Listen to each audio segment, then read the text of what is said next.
our justice correspondent, Candace Kelley. Good morning, Candace. Good morning.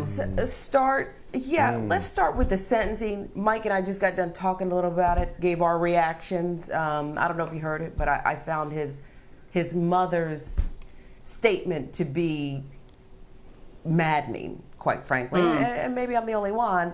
But I want to know what your reaction to Chauvin sentences, 22 and a half years.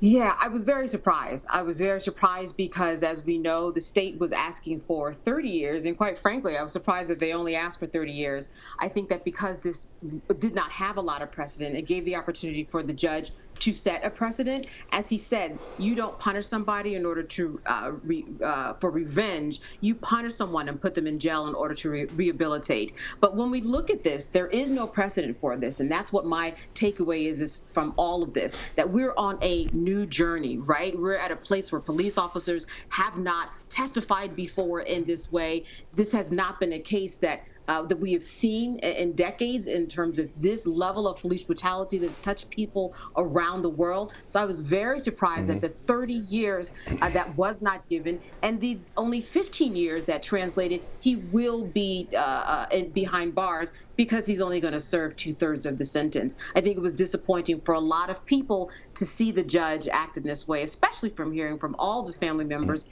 And as you said, hearing from his mother, hearing from Derek Chauvin himself, and not really expressing the sympathy that you would expect someone to express when they have lost their son, and not only lost their son, but how much have we lost just in the United States and around the world in terms of what everybody has gone through in order to see this through and have it end up only this way, serving only 15 years. Yeah, Chauvin didn't sound very apologetic at all, and maybe, and I brought this up earlier because there's talk of an appeal. What are the chances that you think that will happen, and how do you think that'll play into the federal case that's against him? Well, so when we look at this, we know that a mistrial was asked by his attorney, Eric Nelson. That was not granted by Judge Peter Cahill. Now he moves on to the appeal process, where 3 people on an appeals court will look at not the facts of the case, but to see if there was something that was done that prevented him from getting the trial that he deserves guaranteed by the 6th Amendment. So we're going to be looking at what went on with the jury, their beliefs. Did they lie? Was there some type of persuasion from outside of the court in terms of publicity, all of these things that we've been hearing. So they're going to go through that process. But at the end of the day, there are about 90% of the cases that do not actually get overturned. So there's very, very small margin that anything will happen. But of course, as any good attorney would do, like Eric Nelson, he has to go through the process. But nothing's going to come of this case. Everything's going to remain right where it is unless there's some, revealing evidence that we don't know about. Because it's all about evidence, right? If they can prove to the appeals court that there needs to be a mistrial, that we need to start from scratch, that's one thing. But so far, we haven't heard the evidence. If there was evidence, we would have heard it by now. It's one thing, Candace, and clearly courts want to see, once someone's convicted, some remorse, something. Derek Chauvin did turn around. He spoke at his sentencing, and he looked in the direction of what we believe to be the Floyd family, which, he offered his condolences for murdering their beloved brother, father. But he said that cryptic nonsense about more would come out that, once again, it made me enraged. I wanted to leap through the television screen. What do you make of that? Because it left people asking questions. Well, we'll just listen to it first. At this time, due to some additional legal matters at hand, I'm not able to give a full formal statement at this time. But very briefly, though, I do want to give my condolences to the Floyd family. There's going to be some other information in the future that would be of interest, and I hope things will give you some peace. Thank you.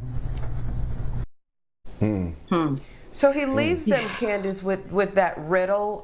There's something wrong with him, okay? The affect, all of it. But he leaves them with that riddle.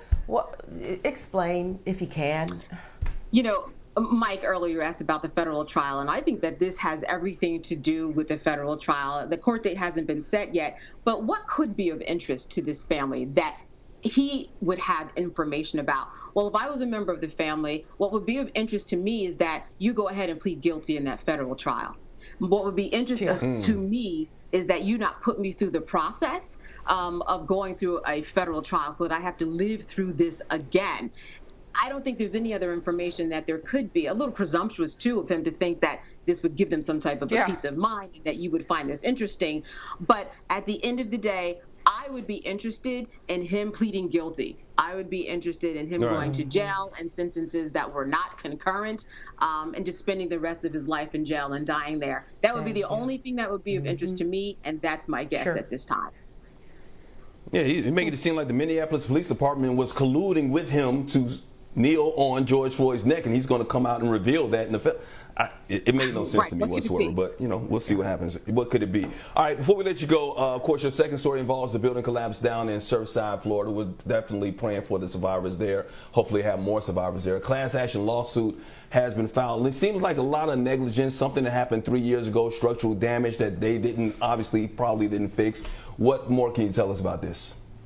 Well, there are a couple of people who have filed a class action lawsuit. In fact, it didn't take them 24 hours to do so. They filed it that evening. And the lawsuit said in part that the defendant disregarded the rights of plaintiff and class members by intentionally, willfully, recklessly, or negligently doing the following: failing to take adequate and reasonable measures to ensure the safety and protection of its residents and their property, and failing to disclose, Mike and Sharon, to its residents and visitors that it did not have adequate safety measures in place to safeguard occupants of the Champlain Tower South. Now, on the other side, the condo association, they are the defendants in this case.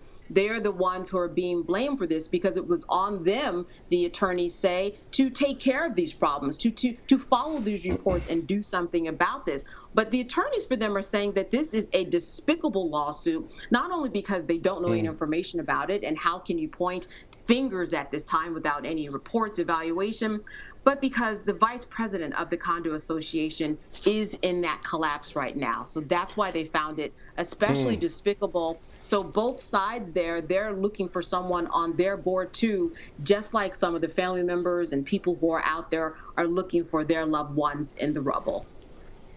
Yeah, Candace, obviously people want answers, but this report 3 years ago, this is the most significant thing. It says significant cracks and breaks in the concrete which require repairs to ensure the safety of the residents and public, major structural damage.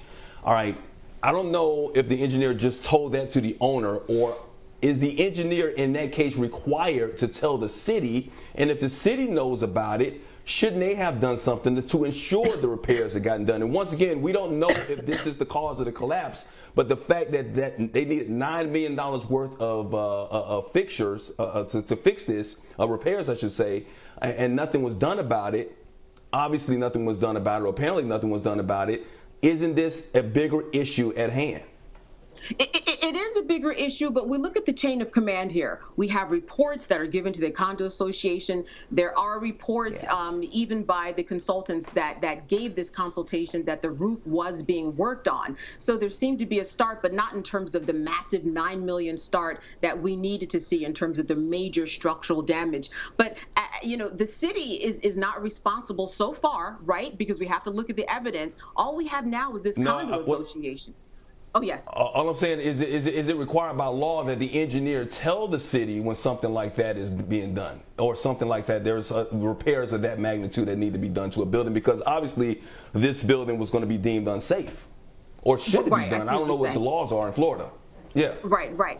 In terms of that, they do file the paperwork. The city is aware of everything that comes through because they have to get permits, right? They have to go through a process in order for that construction to begin. So to answer your question, yes, the city would have had to known about that in order for any construction to take place. That's a very good point, Mike.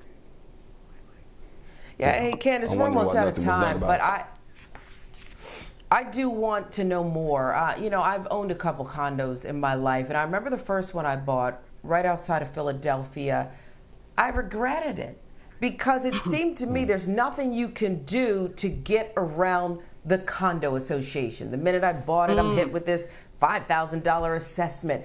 Did they maintain the roof properly for the last 20 years? Who's on the hook now? You know, and it seemed, I did a little research like I like to do. I'm not a lawyer, but it seemed like there's no way to get around them. So maybe when we talk to you in the 8 o'clock hour, we can learn more about that, because I know that the lawsuits were filed right away and they seem to want to be first in line, and perhaps you can comment on that. But I also want to know more about condo associations and the legalities that surround them. Yeah, and that's a very good point. And before we leave, I just want to say this, that while it was very quick, and some people might say, oh, this litigious society, they filed this lawsuit within 24 hours, this really forces a lot of transparency and accountability in this process when people know that a lawsuit is pending. So it actually is a good thing in terms of let's find out what's going on behind the scenes.